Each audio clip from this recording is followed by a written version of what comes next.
in the book I talk about some unusual people who actually give almost as much as the standard would require, who really have significantly reduced their standard of living in order to be able to give more.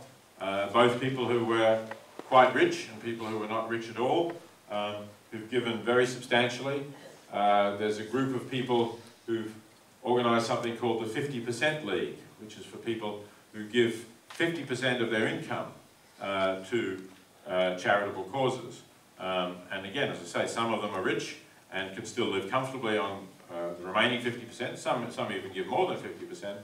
But others are on quite modest kind of incomes, but manage to live on even more modestly than their income would allow them to live. And those people generally actually say that they enjoy their giving, that it's important to them, that it's enriching and fulfilling in their lives. So they don't see it as a sacrifice, which is interesting, and there's some good psychological research showing that people who give do tend to be happier and more content with their lives than people who don't give. So that's an important point to bear in mind.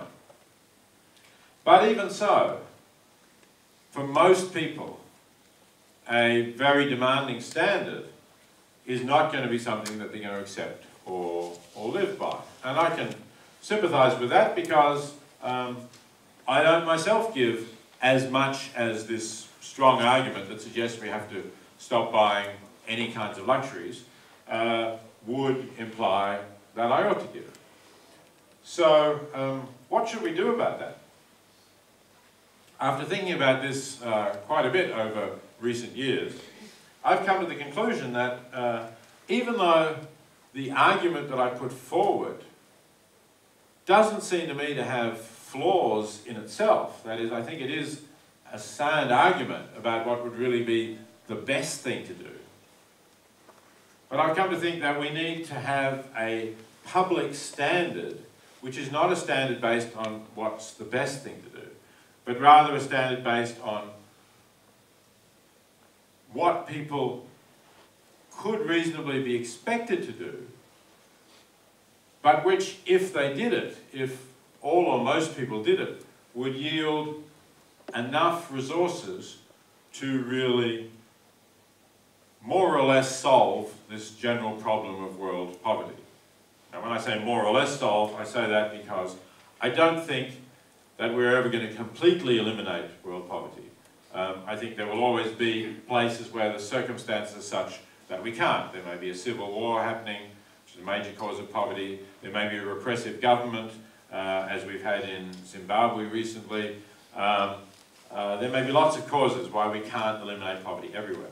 But we could make a big difference, a big impact on it, and there wouldn't have to be 1.4 billion or even really 500 million people living in extreme poverty in the world if we were to make enough effort.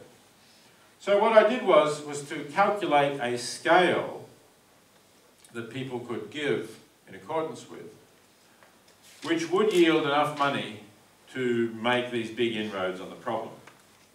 And in order to find out what enough money would be, I looked at some estimates that the Columbia University economist and United Nations advisor Jeffrey Sachs compiled when he chaired a United Nations task force into meeting the Millennium Development Goals.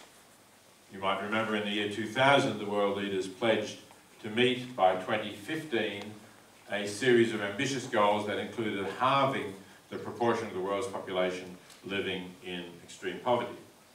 And Sachs calculated that to do that would not require more than $189 billion per year. That seems a lot of money, but lately, if we've been reading the papers, we are getting used to these very large sums of money. Just today, you probably read, or yesterday, of the G20 summit, which has pledged 1.1 trillion in additional credit and various financial devices. So 189 billion is just less than a fifth of that amount.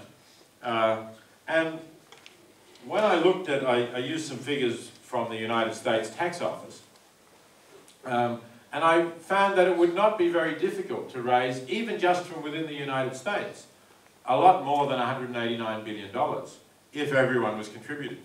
So I drew up a scale of donations that starts at just 1% and then moves up to 5% for people who are reasonably wealthy, and then 10% for people who are wealthier still, and eventually goes up to 1/3 for people who are extremely wealthy. They're people earning about $2 million a year or more. But if all of those people were to give in accordance with that scale, then from the United States alone, that would raise $500 billion. And of course, this is a world problem for all of the affluent world, and indeed for affluent people in developing countries as well. So you could really triple that amount at least in terms of the number of affluent people in the world as compared with the number of affluent people in the United States.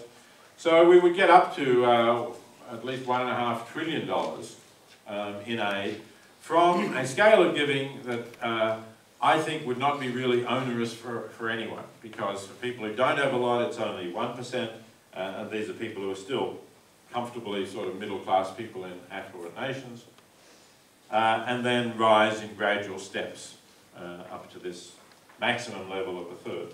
So that scale is in the book. I've also put it on a website with the same title as the English title of the book, The Life You Can Save. And on the Swedish website, which is the Swedish title of the book, you can get redirected to that website, which now has a Swedish translation that's just gone up as well. So you can see the scale there, and you can pledge to meet it. And I put the pledge on because there's psychological research that shows that it's important that people talk about their giving. Because one of the things that makes it easier for other people to give is if they know that others are giving. In other words, we are still very much a herd animal. Like sheep, we follow the leaders, and if we see that other people are giving, we're more likely to give. If we don't see that, we are not so likely to give.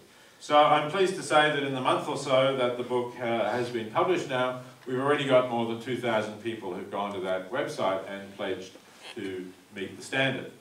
So I think that indicates that we can build this up and hopefully get a lot of people doing this and talking about it, and that we can create a new public standard which I would like to be part of the ethics that we have for what is the minimum required to live an ethically decent life.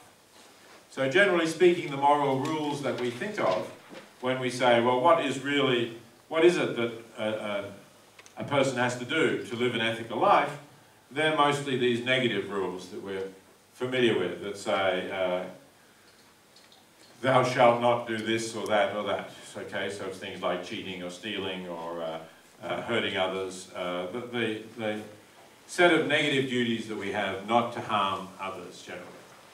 But I think that in a world in which there is so much poverty and so much suffering because of poverty and so many deaths because of poverty, and also so much affluence, we have positive obligations as well. And I think those positive obligations include doing something reasonably significant anyway for helping others in need. So that in a way is the ultimate aim of the book, to try to change the culture so that doing something, if you can relatively easily help people who are in great need, doing something for them should be seen as an essential part of what it is to live an ethical life. I'll stop at that point. Thank you very much.